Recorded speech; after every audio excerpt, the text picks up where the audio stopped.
Il pourrait être plus riche que certains chefs d'État, sa fortune est estimée à plusieurs dizaines de milliards de dollars. Pourtant, personne ne sait qui il est, aucune photographie, aucune interview, aucune apparition publique, aucune preuve de son existence réelle. Depuis plus de 15 ans, l'homme qui a créé l'une des inventions les plus révolutionnaires de notre époque reste introuvable. Et le plus étrange, sa fortune n'a pratiquement jamais été utilisée. Des milliards de dollars dorment sur des comptes numériques sans avoir été dépensés. Comme si leur propriétaire avait disparu, ou comme s'il observait le monde en silence. Qui est réellement Satoshi Nakamoto? Un génie solitaire? Un groupe de scientifiques? Une agence gouvernementale? Ou l'un des plus grands mystères de l'histoire moderne? Bienvenue sur Empire Noir, la chaîne qui explore les plus grands mystères, scandales, crimes et histoires vraies qui ont marqué le monde. Si vous aimez les documentaires et les enquêtes fascinantes, pensez à vous abonner et à activer la cloche pour ne manquer aucune vidéo. Aujourd'hui, nous allons enquêter sur l'un des personnages les plus mystérieux du XXIe siècle, l'homme qui a créé Bitcoin, puis qui a disparu sans laisser de traces. Pour comprendre cette histoire, il faut revenir au début des années 2000. À cette époque, Internet grandit à une vitesse incroyable. Des millions de personnes commencent à faire confiance au numérique pour communiquer, travailler et échanger des informations. Mais un problème persiste. L'argent reste contrôlé par les banques. Chaque transaction passe par un intermédiaire. Chaque paiement dépend d'une institution. Et chaque compte peut être bloqué ou contrôlé. Depuis des années, certains informaticiens rêvent d'une alternative. Une monnaie numérique libre, une monnaie qui fonctionnerait sans banque centrale, sans gouvernement, sans intermédiaire. Mais jusqu'alors, tous les projets ont échoué. Puis arrive l'année 2008. Le monde est frappé par une crise financière historique. Des banques géantes s'effondrent. Des millions de personnes perdent leur emploi. Les marchés paniquent. La confiance dans le système financier est brisée. Partout dans le monde, une même question revient. Peut-on vraiment faire confiance aux banques pour protéger notre argent? Alors que la crise fait rage, un événement presque invisible se produit sur Internet. Le 31 octobre 2008, un inconnu publie un document de 9 pages. Seulement 9 pages, mais ces quelques pages vont changer le monde. L'auteur signe sous un pseudonyme, Satoshi Nakamoto. Personne ne connaît ce nom. Personne ne sait qui se cache derrière. Mais ce document contient une idée qui pourrait bouleverser la finance mondiale. Créer une monnaie numérique indépendante de toute autorité. Une monnaie qui appartiendrait à ses utilisateurs. Une monnaie impossible à contrôler. À cet instant précis, personne ne le sait encore, mais une révolution vient de commencer. Le document publié par Satoshi Nakamoto porte un titre étrange. Bitcoin, a peer-to-peer electronic cash system. À première vue, il ressemble à un simple article technique, mais pour les spécialistes qui le découvrent, quelque chose est différent. Contrairement aux tentatives précédentes, ce système semble réellement fonctionner. Depuis des années, les informaticiens se heurtent à un problème majeur. Comment empêcher quelqu'un de copier de l'argent numérique? Après tout, un fichier informatique peut être dupliqué à l'infini. Si je possède un billet numérique, qu'est-ce qui m'empêche d'en créer des milliers de copies? C'est ce qu'on appelle le problème de la double dépense. Et pendant longtemps, personne n'a réussi à le résoudre sans faire intervenir une banque ou une autorité centrale. Mais Satoshi affirme avoir trouvé la solution. Son système repose sur une technologie révolutionnaire, la blockchain. À l'époque, presque personne ne connaît ce mot. Aujourd'hui, il est devenu célèbre dans le monde entier. L'idée est simple à comprendre. Au lieu qu'une banque vérifie les transactions, ce sont des milliers d'ordinateurs répartis à travers le monde qui effectuent cette tâche ensemble. Chaque transaction est enregistrée, vérifiée, puis ajoutée à un registre public impossible à modifier. Personne ne contrôle ce registre. Personne ne peut le falsifier et tout le monde peut le consulter. Pour la première fois dans l'histoire, il devient possible d'échanger de l'argent sur Internet sans intermédiaire. C'est une révolution. Mais à ce moment-là, très peu de personnes s'en rendent compte. Bitcoin ne vaut absolument rien. Zéro. Aucun marché, aucun investisseur, aucune couverture médiatique. Seulement quelques passionnés de cryptographie qui commencent à tester le système. Parmi eux se trouve un développeur nommé Hal Finney. Il est l'un des premiers à croire au projet. Le 12 janvier 2009, un événement historique se produit. Satoshi Nakamoto lui envoie 10 bitcoins. C'est la première transaction bitcoin connue entre deux personnes. À l'époque, ces bitcoins ne valent pratiquement rien. Aujourd'hui, ils représenteraient une fortune. Pendant des mois, la petite communauté grandit lentement. Quelques dizaines de passionnés deviennent quelques centaines, puis quelques milliers. Satoshi participe activement aux discussions. Il répond aux questions, corrige les bugs, améliore le logiciel. Mais il continue à protéger son identité avec une discipline presque parfaite. Personne ne l'a jamais rencontré. Personne ne lui a parlé au téléphone. Toutes les communications passent par Internet. Tous les échanges sont écrits. Comme s'il savait déjà qu'un jour, le monde entier chercherait à découvrir qui il est. Et bientôt, un événement inattendu va transformer Bitcoin d'une simple expérience informatique en quelque chose de bien plus grand. Une transaction qui semble aujourd'hui ridicule, mais qui deviendra l'une des plus célèbres de toute l'histoire d'Internet. Nous sommes en mai 2010. Bitcoin existe depuis plus d'1 an. Pourtant, le projet reste totalement inconnu du grand public. À cette époque, posséder des bitcoins n'a pratiquement aucun intérêt. On ne peut rien acheter avec. Aucune entreprise ne les accepte. Aucun magasin ne les reconnaît. Pour beaucoup, ce ne sont que des chiffres sur un écran. Puis un homme décide de tenter une expérience. Son nom est Laszlo Anieks.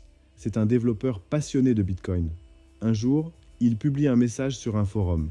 Sa proposition est simple. Il offre 10 000 bitcoins à quiconque lui fera livrer 2 pizzas.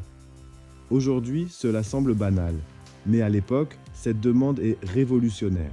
Pour la première fois, quelqu'un cherche à utiliser Bitcoin pour acheter un bien réel. Pendant plusieurs jours, personne ne répond. Puis finalement, un accord est trouvé. 2 pizzas sont livrées. En échange, Laszlo transfère 10 000 bitcoins. À ce moment-là, personne n'imagine l'importance historique de cette transaction. Pour les membres de la communauté, c'est simplement un échange amusant. Mais avec le temps, cette histoire devient légendaire. Car ces 10 000 bitcoins vont prendre une valeur inimaginable. Quelques années plus tard, ils valent des millions, puis des dizaines de millions, puis des centaines de millions. Aujourd'hui, selon le cours du bitcoin, ces 2 pizzas figurent parmi les plus chères de toute l'histoire de l'humanité. Cette transaction marque un tournant. Pour la première fois, Bitcoin possède une valeur concrète, une preuve qu'il peut servir de monnaie. Et soudain, de plus en plus de personnes commencent à s'y intéresser.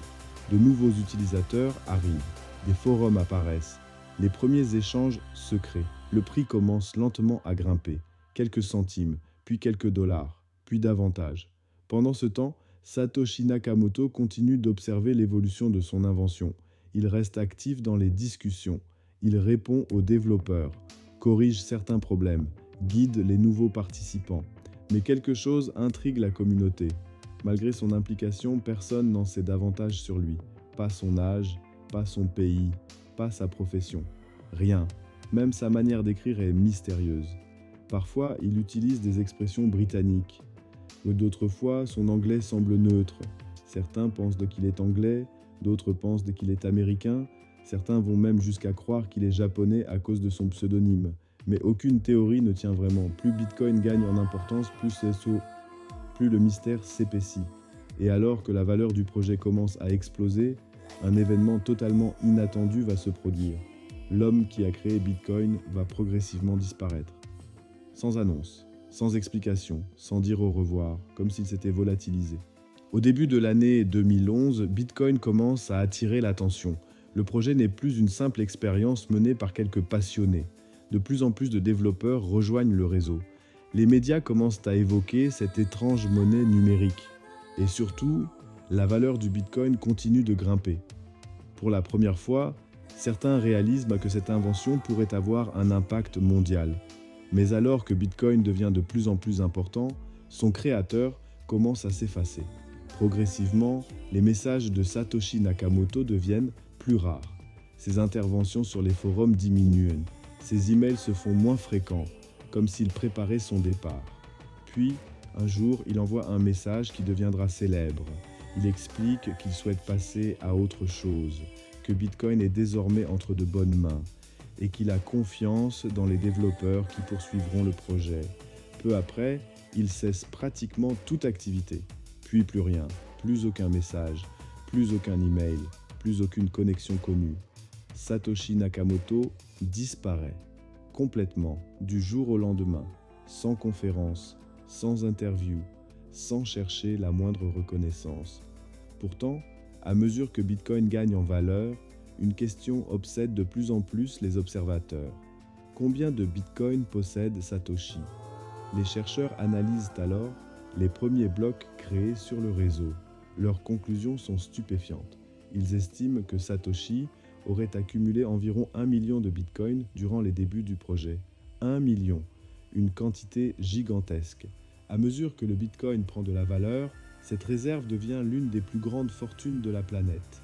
Des milliards de dollars, puis des dizaines de milliards, et parfois davantage encore lorsque le marché atteint ses sommets. Mais ce n'est pas le plus étrange. Le plus étrange, c'est que ces bitcoins restent immobiles, année après année. Ils ne sont pas vendus, ils ne sont pas déplacés, ils ne sont pratiquement jamais touchés, comme si leur propriétaire avait disparu, ou comme s'il refusait délibérément d'utiliser sa fortune. Imaginez un instant, vous possédez des dizaines de milliards de dollars, vous pouvez acheter des villas, des yachts, des entreprises, des îles privées, et pourtant, vous ne dépensez rien, absolument rien. Ce comportement est unique dans l'histoire moderne. Pour beaucoup, cela renforce encore davantage le mystère. Car si Satoshi était simplement motivé par l'argent, pourquoi abandonner une telle fortune? Pourquoi disparaître au moment où son invention commence à réussir? Pourquoi ne jamais revendiquer sa création? À partir de ce moment-là, le monde entier commence à enquêter. Journalistes, experts, développeurs, services de renseignement. Tous cherchent à répondre à la même question. Qui est réellement Satoshi Nakamoto? Et les théories qui vont émerger sont parfois plus incroyables les unes que les autres. Dès la disparition de Satoshi Nakamoto, une véritable chasse à l'homme commence. Des journalistes du monde entier tentent de découvrir son identité. Des enquêteurs indépendants analysent chacun de ses messages. Des spécialistes examinent son style d'écriture, ses horaires de connexion, ses connaissances techniques, même sa ponctuation. Tout devient un indice potentiel. Au fil des années, plusieurs noms reviennent régulièrement. Le premier est celui de Hal Finney, et pour beaucoup, il est le suspect idéal. Hal Finney est l'un des premiers développeurs à avoir travaillé avec Satoshi. Il reçoit la toute première transaction Bitcoin de l'histoire. Il possède des compétences exceptionnelles en cryptographie. Et surtout, il habite à quelques kilomètres seulement d'un homme nommé Dorian Nakamoto. Un détail qui va déclencher une immense controverse. Pendant un temps, certains pensent même que Hal Finney et Dorian Nakamoto sont liés. Mais malgré de nombreuses enquêtes, aucune preuve solide n'est trouvée. Hal Finney nie toujours être Satoshi, jusqu'à sa mort en 2014. Le mystère reste entier. Un autre nom revient constamment, Nick Szabo. Pour certains experts, il s'agit du candidat le plus crédible. Des années avant Bitcoin, Szabo travaillait déjà sur un projet très similaire appelé BitGold. Le concept ressemble étonnamment à Bitcoin, trop étonnamment pour certains. Des chercheurs en linguistique ont même comparé les écrits de Nick Szabo à ceux de Satoshi Nakamoto. Les ressemblances sont troublantes. Le vocabulaire, la structure des phrases, certaines expressions, tout semble pointer dans la même direction. Pourtant, Nick Szabo affirme lui aussi ne pas être Satoshi, et aucune preuve définitive n'a jamais été découverte. Puis vient l'un des épisodes les plus controversés de toute l'histoire du Bitcoin, l'apparition d'un homme nommé Craig Wright. Pendant des années, cet entrepreneur australien affirme publiquement être Satoshi Nakamoto. Il donne des interviews, participe à des conférences et répète inlassablement la même chose « Je suis le créateur de Bitcoin ». Le problème, la communauté réclame des preuves. Une preuve simple existe, déplacer une petite partie des bitcoins attribués à Satoshi ou signer un message avec les clés cryptographiques originales. Mais malgré ces affirmations, Craig Wright ne parvient jamais à convaincre la majorité des experts. Au contraire, plus le temps passe, plus sa crédibilité est remise en question. Aujourd'hui encore, son identité de Satoshi est largement contestée, mais les théories ne s'arrêtent pas là. Certains pensent que Satoshi n'est pas une seule personne. Selon eux, Bitcoin serait l'œuvre d'une équipe entière, un groupe de mathématiciens, de cryptographes, d'ingénieurs, tous travaillant sous un pseudonyme commun. D'autres vont encore plus loin. Ils imaginent l'implication d'un service de renseignement, une agence gouvernementale, ou même une organisation secrète cherchant à tester une nouvelle forme de monnaie. Aucune de ces hypothèses n'a jamais été prouvée. Mais une chose est certaine, pour créer Bitcoin en 2008, il fallait maîtriser plusieurs disciplines à un niveau exceptionnel. L'informatique, les réseaux, la cryptographie, l'économie, la théorie monétaire, un profil extrêmement rare. Et malgré les milliers d'heures d'enquête réalisées depuis 15 ans, personne n'a réussi à identifier formellement le créateur de Bitcoin, comme si Satoshi Nakamoto avait parfaitement anticipé chacune des recherches qui seraient menées contre lui, comme si son anonymat avait été prévu dès le premier jour.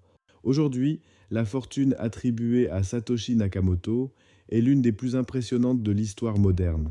Selon les estimations les plus répandues, il contrôlerait environ 1 million de bitcoins. Un chiffre difficile à imaginer, car lorsque le prix du bitcoin atteint de nouveaux sommets, cette fortune dépasse parfois celle de certains des hommes les plus riches de la planète. Des dizaines de milliards de dollars, parfois même davantage. Et pourtant, cette fortune dort. Silencieusement, depuis plus de 15 ans, les adresses associées à Satoshi sont surveillées par des milliers d'experts. Chaque mouvement est analysé, chaque transaction est observée. Mais les bitcoins attribués à son activité originelle restent presque totalement immobiles. C'est un phénomène unique. Imaginez qu'un milliardaire possède un coffre rempli d'or, puis disparaisse pendant 15 ans sans jamais ouvrir la porte. C'est exactement ce qui se passe avec la fortune de Satoshi. Cette situation a donné naissance à d'innombrables théories. La première est simple, Satoshi serait décédé, peut-être peu après avoir quitté le projet, peut-être sans que personne ne connaisse sa véritable identité. Dans ce scénario, les clés permettant d'accéder à sa fortune auraient disparu avec lui. Les bitcoins seraient alors perdus pour toujours. Une autre théorie affirme que Satoshi est toujours vivant. Selon certains observateurs, il surveillerait discrètement l'évolution de Bitcoin depuis des années. Il aurait choisi de rester dans l'ombre afin de protéger le projet, car si son identité devenait publique, son influence pourrait être immense. Chaque déclaration pourrait faire varier les marchés.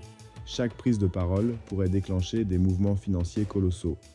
En restant invisible, il permet à Bitcoin de fonctionner sans chef, sans leader, sans figure centrale, exactement comme il l'avait imaginé. Mais il existe également des théories beaucoup plus troublantes.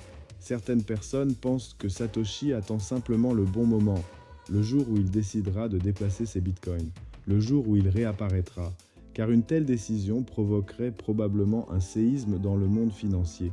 Les investisseurs du monde entier surveillent cette possibilité depuis des années. Pourtant, rien ne se produit. Le silence continue. Et plus le temps passe, plus le mystère devient grand, car aujourd'hui, Bitcoin n'est plus un simple projet informatique. Des entreprises l'utilisent, des fonds d'investissement en achètent, des États s'y intéressent, des millions de personnes en possèdent. L'invention de Satoshi a transformé durablement le monde de la finance. Et pourtant, son créateur reste invisible, comme un fantôme observant sa création depuis les coulisses. Un homme qui a changé l'histoire sans jamais chercher la célébrité, sans jamais réclamer le moindre crédit, sans même révéler son visage. Peut-être que le plus grand succès de Satoshi Nakamoto n'est pas d'avoir créé Bitcoin. Peut-être que son véritable chef-d'œuvre est d'avoir réussi à disparaître. Plus de 15 ans après la création de Bitcoin, une question demeure sans réponse. Qui est réellement Satoshi Nakamoto ? Des milliers de journalistes ont enquêté. Des experts en cryptographie ont analysé son travail. Des chercheurs ont étudié chacun de ses messages. Et pourtant, personne n'a réussi à apporter une preuve définitive. Dans un monde où nos données sont collectées en permanence, dans un monde où chaque téléphone laisse des traces, dans un monde où l'anonymat semble presque impossible, une personne a réussi à créer une révolution mondiale, puis à disparaître. Sans laisser de visage, sans laisser de nom, sans laisser de piste. C'est ce qui rend cette histoire si fascinante, car Bitcoin n'est plus un simple projet informatique. Aujourd'hui, il représente des centaines de milliards de dollars. Il influence les marchés financiers, les gouvernements, les banques, les investisseurs. Et derrière tout cela se cache toujours le même mystère. Un pseudonyme, Satoshi Nakamoto. Peut-être qu'un jour, quelqu'un découvrira enfin son identité. Peut-être qu'un document oublié apparaîtra. Peut-être qu'un ancien collaborateur parlera. Ou peut-être que les bitcoins de Satoshi se mettront soudainement à bouger. Et ce jour-là, le monde entier comprendra enfin qui se cachait derrière cette invention. Mais il existe aussi une autre possibilité. Peut-être que nous ne connaîtrons jamais la vérité. Peut-être que Satoshi Nakamoto restera pour toujours une énigme, un fantôme numérique, un homme ou un groupe qui a changé l'histoire moderne sans jamais chercher la reconnaissance. Et quelque part, c'est peut-être ce qui rend son histoire encore plus incroyable, car alors que la plupart des gens rêvent d'être connus, admirés ou célébrés, l'homme qui a créé l'une des technologies les plus importantes du XXIe siècle a choisi exactement l'inverse, l'anonymat, le silence et la disparition. Merci d'avoir regardé ce documentaire sur Empire Noir. Si cette vidéo vous a plu, pensez à vous abonner et à activer la cloche pour ne manquer aucune de nos prochaines enquêtes. Et dites-moi en commentaire, selon vous, qui est réellement Satoshi Nakamoto, un génie solitaire, une équipe secrète ou quelqu'un que nous connaissons déjà sans le savoir? À très bientôt pour une nouvelle enquête sur Empire Noir.